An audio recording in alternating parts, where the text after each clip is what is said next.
Hi കൂട്ടുകാരെ, പുതിയൊരു വീഡിയോയിലേക്ക് എല്ലാവർക്കും സ്വാഗതം. അങ്ങനെ സാരി എടുത്തിരിക്കുന്നത് ഞാനാണെന്ന് ആകാശ് പറയാണ് കേട്ടോ. അത് കേൾക്കുന്ന ശ്രേയക്ക് ഇങ്ങനെ ദേഷ്യം പിടിക്കണം. ഓ, നീയാണ് അല്ലേ സാരി എടുത്തത്? എന്നാൽ ഇവിടുന്ന് പോകുന്നതിന് മുന്നേ ആ സാരി ഞാൻ കത്തിച്ചിരിക്കും. ഇവിടെ നിന്നും നീ എടുത്ത സാരിയുമായി പോവില്ല എന്ന് ശ്രേയ മനസ്സുകൊണ്ട് പറയുന്നുണ്ട് കേട്ടോ. പക്ഷേ ഇപ്പുറത്താണെങ്കിലോ എല്ലാവർക്കും ഭക്ഷണം വിളമ്പി കൊടുക്കണം. ശ്രേയയുടെ മനസ്സിലാണെങ്കിലോ ഭക്ഷണം കഴിക്കാൻ ഇരിക്കാൻ പോലും പറ്റുന്നില്ല. ആകാശ് ചാരുവുമായി അടുക്കുന്നത് കാണുമ്പോൾ മൊത്തത്തിൽ ദേഷ്യം പിടിക്കാൻ കേട്ടോ ശ്രേയയ്ക്ക്. അങ്ങനെ ആകാശിൻ്റെ മുന്നിൽ ഇങ്ങനെ ഭക്ഷണങ്ങൾ ഇങ്ങനെ വിളമ്പി വെച്ചിട്ടുണ്ട്. ഒപ്പം ഈ പറയുന്ന ചാരു ഇരിക്കുന്നുണ്ട്. നേരെ ഓപ്പോസിറ്റ് ആയിട്ടാണ് ശ്രേയ ഇരിക്കുന്നത്. ശ്രേയ ആണെങ്കിലോ ചാരുവിനെ ഇങ്ങനെ തുറിച്ച് നോക്കുകയാണ്. ചാരു ശ്രേയയോ കേട്ടോ. അങ്ങനെ ഭക്ഷണങ്ങളെല്ലാം വിളമ്പി വെച്ച് ശ്രേയ ചാരുവിനെ നോക്കുന്നത് കാണുമ്പോൾ ചാരുവിന് ഭക്ഷണം കഴിക്കാൻ പറ്റുന്നില്ല കേട്ടോ. ചാരുവിൻ്റെ മനസ്സിലുള്ളിലൊരു ടെൻഷൻ.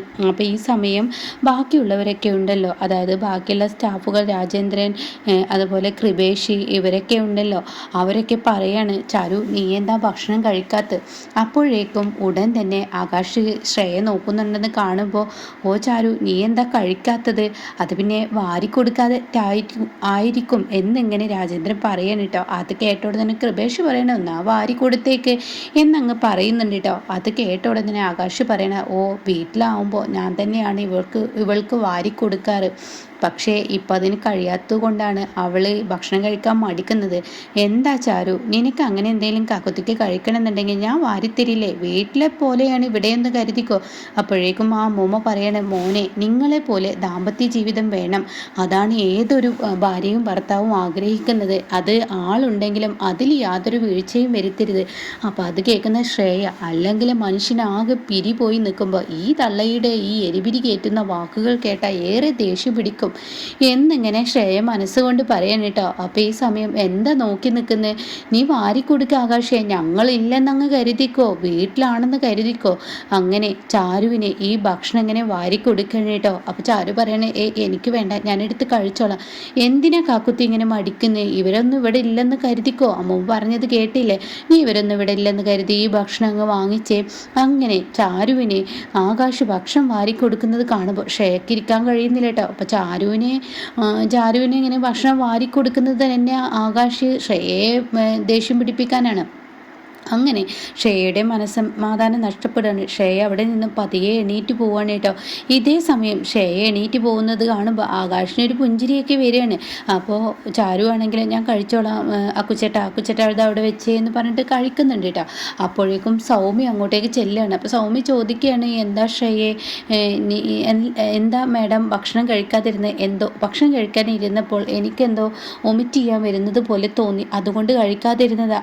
അയ്യോ മാഡം, ഇനി കാപ്പിയോ അതോ കട്ടൻ ചായ അങ്ങനെ എന്തെങ്കിലും വേണ്ട? ഇപ്പം ഒന്നും വേണ്ട, കുറച്ച് നേരം ഒന്നിങ്ങനെ ഫ്രീ ആയി നിന്ന് കഴിഞ്ഞാൽ ശരിയാവുമായിരിക്കും, അത് കഴിഞ്ഞാൽ ഞാൻ കഴിച്ചോളാം എന്ന് പറയുന്നു കേട്ടോ. അത് കേട്ടോടുന്ന ശരി മാഡം, എന്നാൽ ഞാൻ അങ്ങോട്ടേക്ക് പോട്ടെ.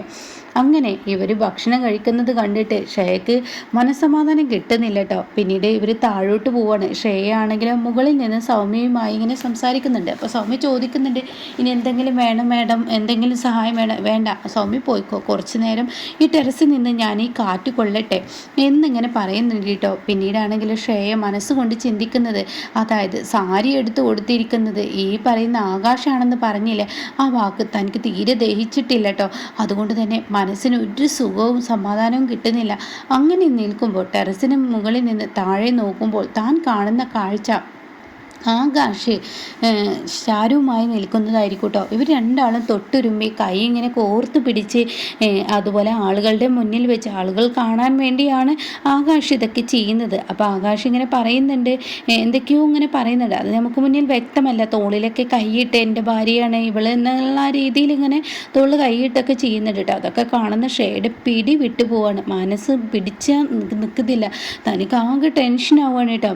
ഈ സമയം ഷേയെ നിൽക്കുന്നതിൻ്റെ തൊട്ടപ്പുറത്തായിട്ട് ആ ഒരു പാരപ്പറ്റിൻ്റെ മുകളിലായിട്ട് നിറച്ച് പെയിൻറ്റുകൾ വെച്ചിട്ടുണ്ടാവും കേട്ടോ. പെയിൻറ്റ് ഡപ്പകൾ ഉണ്ടാവും നിറച്ചായിട്ട് ഇങ്ങനെ നിരനിര പരത്തിയിട്ടുണ്ടാവും. കാരണം പുതിയ വീടല്ലേ, ഇപ്പോൾ പെയിൻ്റ് അടിച്ചതല്ലേ ഉള്ളൂ. അപ്പോൾ പെയിൻറ്റ് ഡപ്പകൾ ഒരുപാടുണ്ട്. അപ്പോൾ ഷെയ്ഡെ മനസ്സിൽ കുനിഷ്ടു ബുദ്ധി വരികയാണ് കേട്ടോ.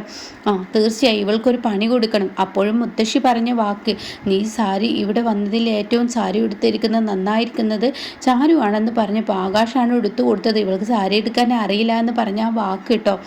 അങ്ങനെ ആകാശ് പിന്നീട് സൗമ്യയോട് പറയണേ, എന്നാൽ ഞാൻ പോട്ടെ, ഇനി ഞങ്ങൾ പിന്നെ വരാം. അപ്പോൾ ചാരു പറയും ശരി ഞങ്ങൾ പോട്ടെ, എന്നാൽ ചാരു വാ എന്ന് പറയണേട്ടോ. അപ്പോഴേക്കും ആകാശ് കുറച്ചങ്ങ് നീങ്ങിയിട്ടുണ്ടാവും.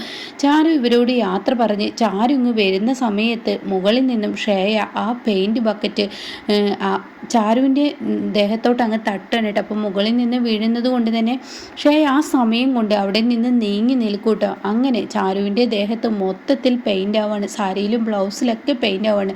അത് കണ്ട് എല്ലാവരും ഓടിക്കൂടുകയാണ്. അയ്യോ ഇതെന്താ എന്ന് ചോദിച്ച് എല്ലാവരും മുകളിലോട്ട് നോക്കുമ്പോൾ അവിടെ ആരും കാണാനില്ല. ആ സമയം കൊണ്ട് ശ്രേയ ഓടി താഴോട്ട് വരുന്നുണ്ട്. ഇതേ സമയം ശ്രേയയാണ് ലാസ്റ്റ് വരുന്നത്. അപ്പോൾ ചാരു ഇങ്ങനെ ശ്രേയയെ തുറിച്ച് നോക്കുന്നുണ്ട്, അതുപോലെ തന്നെ ആകാശം തുറിച്ച് നോക്കുന്നുണ്ട് കേട്ടോ. ഇതിന് പിറകിൽ കളിച്ചത് ഇവളാണെന്ന് മനസ്സിലായിട്ടുണ്ട്. അങ്ങനെ ഈ സമയം അയ്യോ ഇതെങ്ങനെ പെയിൻറ് ചാരു നിൻ്റെ ദേഹത്ത് വീണ് എന്ന് സൗമ്യ ചോദിക്കുന്നു.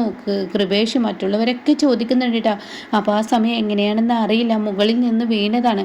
അപ്പോൾ ആ സമയം സൗമ്യ പറയണേ ഞാനും മാഡവും കൂടി മുകളിൽ നിന്ന് സംസാരിക്കുകയായിരുന്നു. അപ്പോൾ അതോടുകൂടി ഉറപ്പിച്ചു അത് ശ്രേയയാണ് ചെയ്തിരിക്കുന്നതെന്ന്. ഇതേ സമയം ഉടൻ തന്നെ സൗമ്യ പറയണേ, ചാരു നീ ഡ്രസ്സ് മാറിയിട്ട് വാ, ഡ്രസ്സ് ഞാൻ തരാമെന്ന് പറയണ കേട്ടോ. അപ്പോൾ അത് കേട്ടോടനെ ഇത് വേണ്ട, ഞാൻ ഇങ്ങനെ പോയിക്കോളാം, ഈ പെയിൻറ്റ് മറിഞ്ഞ് ദേഹത്ത് വീണ ആ സാരി എടുത്ത് എങ്ങനെ പോവാനാണ്, നീ വാ ഞാൻ ഡ്രസ്സ് തരാമെന്ന് പറയാം. അപ്പോൾ ആകാശ് പറയണേ നീ ചെല്ല് ഡ്രസ്സ് മാറിയിട്ട് വാ എന്ന് പറയണേ. അങ്ങനെ സാരിയൊക്കെ ഉടുത്ത് ചാരുവിൻ്റെ കയ്യിൽ ഇങ്ങനെ കൊടുത്തിരിക്കുകയാണ് സൗമ്യ. ഇതേ സമയം മുത്തശ്ശി ഇങ്ങനെ നിൽക്കുന്നുണ്ട് കേട്ടോ. അപ്പോൾ ചാരു ആണെങ്കിൽ ഏതാണ് റൂമെന്ന് പറഞ്ഞിട്ട് റൂമിലോട്ട് പോവാൻ ഒരുങ്ങുമ്പോൾ മുത്തശ്ശി പറയണേ അതിന് മോള് പോയിട്ട് എന്താ കാര്യം, മോൾക്ക് സാരി ഉടുക്കാൻ അറിയില്ലല്ലോ, ഇവിടെ സാരി ഉടുക്കാൻ അറിയുന്നത് ആകാശിനല്ലേ, ആകാശ് എടുപ്പിച്ച് തരും എന്ന് പറയണേട്ടോ. ഇത് കേൾക്കുന്ന ശ്രേയ ഈശ്വര, ഞാൻ ഇവളുടെ ദേഹത്തോട്ട് പെയിൻ്റ് ഒഴിച്ചത് ഈ സാരി ഉടുപ്പിച്ചത് ആകാശ് എന്ന് അറിഞ്ഞിട്ടാണ്. ഇനിയിപ്പോൾ ഈ തള്ളപ്പോൾ ഇത് പറഞ്ഞതിൽ ആകാശ് പോകുമോ? അപ്പോൾ ആകാശ് ആകെ പിടിവിട്ട് പോവാണ്. അപ്പോൾ ആകാശാണെങ്കിൽ ഈശ്വരനെ ഞാൻ വെറുതെ ഒന്ന് പറഞ്ഞതാണ് ശ്രേയെ ചൊണി പിടിപ്പിക്കാൻ വേണ്ടായിരുന്നു എന്ന രീതിയിൽ ആകാശ് ഇങ്ങനെ നിൽക്കുകയാണ്. എന്താ മോനെ നീ നോക്കി നിൽക്കുന്നത്, അവൾക്ക് സാരി ഉടുക്കാൻ അറിയില്ലല്ലോ, നീ അവളുടെ കൂടെ പോ എന്ന് പറയുമ്പോൾ അത് പിന്നെ മുത്തശ്ശി എന്ത് പിന്നെ മുത്തശ്ശി നീ ചെല്ലടാ, ഇല്ല ഞാൻ പോകുന്നില്ല, അത് അവൾ എടുത്തോളൂ, ഒരു പ്രാവശ്യമൊക്കെ അവൾക്ക് എടുക്കാൻ അറിയാം, അങ്ങനെയില്ല സാരി കുറച്ച് റിസ്ക് ആണ്, നീ ചെല്ല് ആകാശ്, അവൾക്ക് അറിയില്ലല്ലോ, അത് ഊരിച്ചാടിയാൽ പ്രശ്നമാണ്, നീ ചെല്ല്. അപ്പോൾ ആകാശ് പറയില്ല. അപ്പോഴും മുത്തശ്ശി ചെല്ല്, ഈ തളക്ക് എന്തിൻ്റെ കേടാ എന്നിങ്ങനെ ശ്രേയ ചിന്തിക്കുന്നുണ്ട് കേട്ടോ. അങ്ങനെ വീണ്ടും നീ ചെല്ല് എന്ന് പറയുമ്പോൾ ഉടൻ തന്നെ ദേഷ്യം പിടിക്കുകയാണ് ചാരുവിന്. ഞാൻ പോയി എടുത്തോളാം എന്ന് പറഞ്ഞിട്ട് ആ റൂമിലോട്ട് ചാരു ദേഷ്യത്തോടു കൂടി കഥ കടക്കാൻ കേട്ടോ. അത് കണ്ടോടെ തന്നെ മുത്തശ്ശി പറയണേ, നീ നിൻ്റെ ഭാര്യയെ വിഷമിപ്പിക്കല്ലേ ചെയ്തത്, എല്ലാവർക്കും മുന്നിൽ അവളെ കളിയാക്കുന്നത് പോലെയല്ലേ നീ കാണിച്ചത്, അവൾ ഇത്രയും ഞാൻ നിർബന്ധിച്ചിട്ട് അവൾക്കൊപ്പം നീ സാരി എടുക്കാൻ ചെല്ലാതിരുന്ന മോശമായി, അതുകൊണ്ട് ആ കുട്ടിക്ക് വിഷമമായിരിക്കുകയാണ്, നീ ചെല്ലെന്ന് പറയട്ടോ. അത് കേൾക്കുന്ന കൃപേഷും രാജേന്ദ്രനും മറ്റുള്ള സ്റ്റാഫുകളൊക്കെ അതേ ആകാശം നീ ചെല്ല് എന്ന് പറയണേട്ടോ. അങ്ങനെ മുത്തശ്ശി വീണ്ടും ആവർത്തിക്കുമ്പോൾ ഉടൻ തന്നെ ശ്രേയ അതിൽ കയറി ഇടപെടണം. ശ്രേയ പറയണേ, ഇവർക്ക് ഇഷ്ടമില്ലെങ്കിൽ പിന്നെ നിങ്ങൾ എന്തിനങ്ങനെ നിർബന്ധിക്കുന്നത്, ആ കുട്ടി ഒറ്റയ്ക്ക് എടുക്കുന്നല്ലേ പറഞ്ഞത്, അപ്പോൾ അവരൊറ്റയ്ക്ക് എടുത്തോട്ടെ. അത് കേൾക്കുന്ന ആകാശ് പറയണം, എനിക്കിഷ്ടമില്ലാഞ്ഞിട്ടല്ല, ഇത്രയും ആളുകളുടെ മുന്നിൽ ഭർത്താവ് പോയി ഭാര്യയ്ക്ക് സാരി എടുത്തു കൊടുക്കുന്നത് നാലാളുകൾ അറിയണ്ട എന്ന് കരുതിയാണ്, പക്ഷേ നിങ്ങളെല്ലാവരും ഒരുമിച്ച് പറഞ്ഞ സ്ഥിതിക്ക് ഞാൻ പോയി എടുത്തു കൊടുത്തോളാം എന്ന് പറയട്ടോ. ഇത് കേൾക്കുന്ന ശ്രേയക്ക് തിരിച്ചടിയാവാണ്. താനത് പറഞ്ഞപ്പോഴാണല്ലോ ആകാശ് അത് പറഞ്ഞത്. അങ്ങനെ ശ്രേയ നോക്കി നിൽക്കെ ചാരുവിൻ്റെ കഥക് ചെന്ന് തട്ടണം. അപ്പോൾ ആരാ എന്ന് ചോദിക്കുമ്പോൾ കാക്കുത്തി ഇത് ഞാനാണ്. ആര്? അക്കുച്ചേട്ടനോ? അതെ. ശ്രേയ അപ്പോൾ അത് കാണുമ്പോൾ ദേഷ്യം പിടിച്ച് നിൽക്കട്ടോ. കാക്കുത്തി നീ ഡോറ് തുറക്ക് എന്നിങ്ങനെ ആകാശ് പറയുമ്പോൾ അത് വരുന്ന അക്കുച്ചേട്ടാ എന്ന് പറഞ്ഞ് ഡോറ് തുറക്കണോ, ഉള്ളിലോട്ട് കയറുന്ന കഥ കിടക്കുന്നു കേട്ടോ. അപ്പോഴും സാരി മാറിയിട്ടില്ല, പെയിൻറ് ആയിട്ട് അങ്ങനെ നിൽക്കണം. കാരണം മനസ്സിൻ്റെ ഉള്ളിൽ ഏറ്റവും ഇഷ്ടപ്പെടുന്ന ഒരു വേഷമുണ്ടെങ്കിൽ അത് സാരിയാണ്. കാരണം തൻ്റെ തൊഴിലും അതാണല്ലോ. അതുകൊണ്ട് തന്നെ കാക്കുത്തി ആ ഒരു സങ്കടത്തിൽ നിൽക്കുകയാണ്. അപ്പോൾ ആകാശ് അങ്ങോട്ടേക്ക് വന്ന ഉടനെ തന്നെ ആകാശ് പറയണേ, നീ മാറിയില്ലേ? ഇല്ല മാറിയില്ല, അക്കോച്ചേട്ടൻ എന്തിനാ അങ്ങോട്ട് വന്നത്? അത് പിന്നെ കാക്കുത്തി അവരുടെ മുന്നിൽ വെച്ച് ഞാനങ്ങനെ പറഞ്ഞതുകൊണ്ട് മുത്തശ്ശി എന്നെ ഈ റൂമിലോട്ട് കയറ്റി വിട്ടതാണ്. അപ്പോൾ ശ്രേയ ആണെങ്കിൽ അതിനുള്ളിൽ എന്താ നടക്കുന്നതെന്ന് അറിയാതെ ശ്രേയയുടെ നെഞ്ച് പിടപെടാ കിടന്ന് പിടക്കാണ്. അപ്പോൾ ഉടൻ തന്നെ കാക്കുത്തി ഇപ്പുറത്തെ റൂമിൽ നിന്ന് പറയുന്നുണ്ട്, ഞാനെങ്ങനെ ഇനി സാരി എടുക്കുക, നീ സാരി എടുത്തോ, അക്കുച്ചേട്ടൻ നിൽക്കുമ്പോൾ ഞാൻ സാരി എടുക്കുക, നീ കാക്കുത്തി സാരി എടുക്കുക, അല്ലെങ്കിൽ പുറത്ത് പോയാൽ മുത്തശ്ശി എന്നെ വഴക്ക് പറയും. അയ്യോ എനിക്കെങ്ങനെ സാരി എടുക്കാൻ എന്നാൽ ഒരു വഴിയുണ്ട്, ഞാൻ കണ്ണടക്കാൻ, നീ സാരി എടുത്തോ. അങ്ങനെ കണ്ണടക്കാണ്. അങ്ങനെ കാക്കുത്തി സാരി എടുത്ത് തുടങ്ങുകയാണ്. അപ്പോൾ തന്നെ കാക്കുത്തി ഞാൻ കണ്ണ് തുറക്കട്ടെ, ഇല്ല അക്കുച്ചേട്ടാ ആയിട്ടില്ല. കാക്കുത്തി ഞാൻ കണ്ണ് തുറക്കട്ടെ, ഇല്ല ആയിട്ടില്ല. അങ്ങനെ ഒരു 10-15 മിനിറ്റ് അങ്ങനെ കണ്ണടക്കാൻ പറയുകയും പിന്നീട് കണ്ണ് തുറന്നപ്പോൾ തൻ്റെ ഭാര്യ നിൽക്കുന്നത് കാണുമ്പോൾ പെട്ടെന്ന് കിളി പോവുകയാണ് കേട്ടോ ആകാശിന്. അപ്പം ഇങ്ങനെയൊക്കെയുള്ള എപ്പിസോഡാണ് നെക്സ്റ്റ് വരുന്നത് കേട്ടോ.